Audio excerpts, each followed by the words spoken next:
सोना अंतरराष्ट्रीय बाजारों में अब $3,000 प्रति ट्राई ऑन से कुछ दूरी पर है। कुछ इंटरनेशनल रिसर्च फर्मों ने वर्ष 2025 में सोने का लक्ष्य यही रखा था, जो काफी पहले टच होता दिख रहा है। इस ऊंचाई पर गोल्ड में कैसे ट्रेड करें और क्या सावधानी बरतें, इस पर बात करेंगे पृथ्वी फिनमार्ट के कमोडिटी डायरेक्टर मनोज कुमार जैन से। मेरा नाम है कमल शर्मा।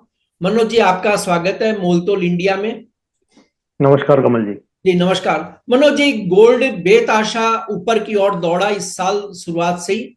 क्या क्या कारण रहे और अब किन कारणों से इसे सपोर्ट मिलता दिख रहा है? जहां तक सोने में तेजी का सवाल है तो ये संभावित ही था जब यहाँ पे वर्ष की शुरुआत से ही जो यूएस प्रेसिडेंट डोनाल्ड ट्रंप ने संकेत दिए थे कि वो दुनिया भर के देशों पर टैरिफ लगाएंगे। तो उसकी वजह से निश्चित रूप से जो ग्लोबल अनिश्चितता का माहौल बना है वो अब थोड़ा गहराता हुआ नजर आ रहा है, क्योंकि रोज वहां से कुछ न कुछ नए अनाउंसमेंट्स निकल कर आ रहे हैं। तो उसी के चलते सोने में एक रफ्तार जो है वो तेज होती हुई नजर आई है। और जो पूरे वर्ष के लिए हमने लक्ष्य तय किए थे $3,000 के इंटरनेशनल मार्केट में और 90,000 के भारतीय बाजारों में, तो इंटरनेशनल मार्केट में $3,000 काफी पहले आता हुआ दिख रहा है और भारतीय बाजारों में भी हमने 86,000 तक के जो स्तर है वो आज यहाँ टेस्ट होते हुए देखे हैं। तो यहाँ पे निश्चित रूप से तेजी जो है वो काफी जल्द आती हुई नजर आई है, जो कि पूरे वर्ष की संभावनाएं लगाई जा रही थी। तो ऐसे में ट्रेड में थोड़ी सी सावधानी निश्चित रूप से बरतनी चाहिए। और जो ट्रेडर्स हैं वो बिना स्टॉप लॉस के उनको ऐसे मार्केट में कोई कारोबार नहीं करना चाहिए। जी। निवेशक जो लंबी अवधि के निवेशक हैं वो बने रह सकते हैं, कोई गिरावट आए तो वहां पे जो एसआईपी के रूप में निवेश करते हैं उसके अपने निवेश को जारी रख सकते हैं, क्योंकि लंबी अवधि में ट्रेंड सोने का अभी भी पॉजिटिव ही नजर आ रहा है। जी। सबसे जो अहम बात यहाँ पे मैं करना चाहूंगा कमल जी की, हम देख रहे हैं कि जब भाव बढ़ते हैं तो ट्रेडर्स यहाँ पे एग्रेसिव शॉर्ट सेल जो है करते हैं, कोई भी एसेट क्लास हो।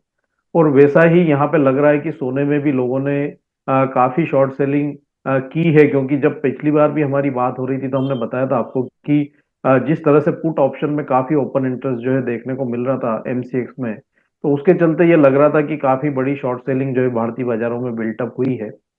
तो निश्चित रूप से कोई असेट क्लास का पॉजिटिव मोमेंटम है और स्ट्रक्चरल बुल रन में अगर कोई कमोडिटी है तो निश्चित रूप से ऐसे कमोडिटी में शॉर्ट सेल से बचना चाहिए और सावधानी जो है बरत करके चलना चाहिए।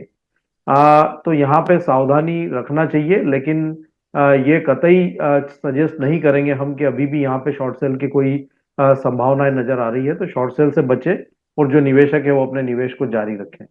ये मनोज जी, आपने पिछली बार भी कहा था और आज भी आपने रिपीट किया कि शॉर्ट सेल से बचना चाहिए। ये बिल्कुल सही बात है, लेकिन क्या चार्ट पर कोई मुनाफा वसूली के संकेत दिखाई दे रहे हैं जब गोल्ड $3,000 की ओर बढ़ रहा है?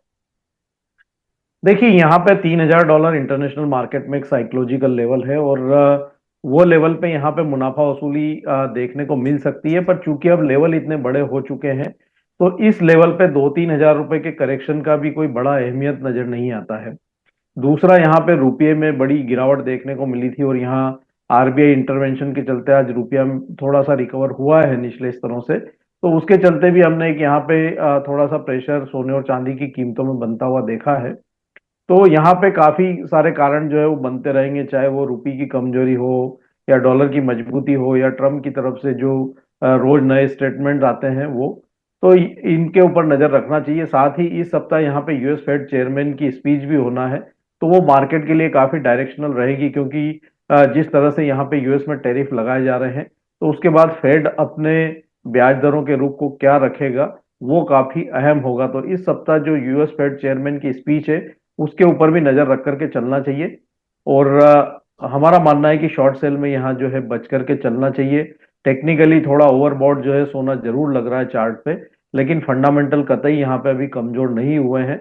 तो ऊपरी लेवल से कोई 1,000-2,000 रुपए की गिरावट आ सकती है, लेकिन वो एक करेक्शन ही होगा, कोई बड़ी मंदी का संकेत अभी यहाँ नजर नहीं आ रहा है।